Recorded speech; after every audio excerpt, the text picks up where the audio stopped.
Now, let me segue from wickedness to almost saintliness.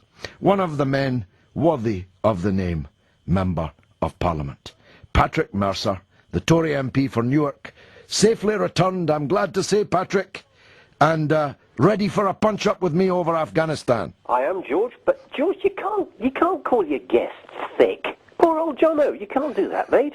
Well, I should have let the audience make that judgment for themselves. You sounded a really good guy. Yeah. Jono, if you can hear this, I'm sure you're not thick, mate. You're kind of a guy, maybe. You being a Guardian reader yourself. I do read The Guardian, yeah, of course. Patrick, Yeah. It's been 9 long, bloody years. Yes, it has, George. Another British soldier dead today. And a Gurkha died. And a Gurkha Yeah. this evening, and a governor, and Yes, well over 1,000 coalition forces dead, thousands wounded and maimed, and trillions expended in a war that even you must concede is not going to be won. I would certainly concede that. It may be a war where we can establish some form of control over Afghanistan, but winning in the conventional sense, no, I agree. Can I just have a quick blast, if I may, George? Go ahead. Britain has had 3 previous expeditions to Afghanistan, 1839, 1880, and 1919. And we could probably debate this, but they have all been more or less successful, albeit attended with several disasters within them. But the secret, if that is the right phrase to use, the secret about all of them was that there was never any intention to stay in Afghanistan for any length of time. And probably the most successful in 1880 was just that, was an expedition that was designed to go into Afghanistan, do what it was achieved to do, and then get the hell out. The mistake we've made in Afghanistan is trying to fight, this time, is trying to fight terrorism with conventional military forces, and secondly, having no exit strategy. And, I'm a former soldier, George, you know that. Indeed. A very good one, a brave one. Well, I was a reasonable infantryman. And there was never any strategic thinking applied to Afghanistan, nor was the tactical thinking applied, for instance, to the expedition to the Helmand, which was 3 or 4 years ago, started 3 or 4 years ago. The planning for this war, campaign, intervention, invasion, call it what you will, has been a disaster, but the cause, I still believe, is a right one. Well, as you mentioned terrorism, let's deal with that issue first. Yep. I'm reading, and if you haven't yet, I advise you to read quickly, Bob Woodward's new book, Obama's Wars. Yeah. It is a devastating critique of the Afghan war, precisely because it's terrorism that we're not fighting, because the terrorists have already gone. Yep. The terrorists are in Pakistan, they're in Yemen, they're in back in Saudi Arabia, they're in Iraq in huge numbers.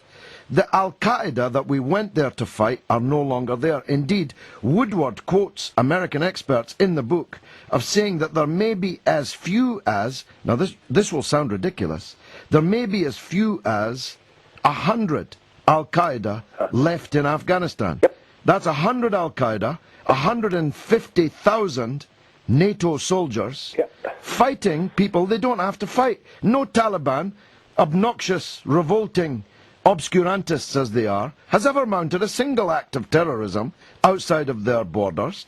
They're fighting us because we're there.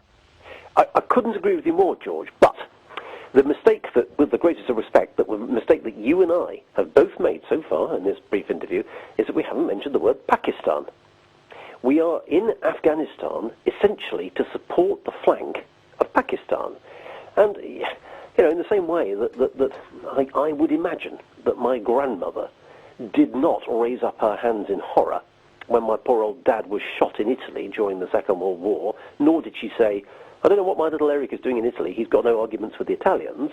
Well, he hadn't any arguments with the Italians. He had major arguments with fascism and Nazism, and he was there as a second front in the war, or indeed a third front in the war against Nazism. We are in Afghanistan as part of a regional war that spreads from the borders of Iran to the borders of Russia, and which includes the nation of Pakistan, which of course has nuclear weapons, upon which our enemies have designs. Now, the great, huge and enduring fallacy of the Labour government's explanation for our expeditions, our adventures in Afghanistan, was to try to suggest that conventional military operations in Afghanistan, first of all, were in some way disconnected from Pakistan, and secondly, that those operations would in some way have some form of influence over domestic terrorism inside this country. And I put it to you, George.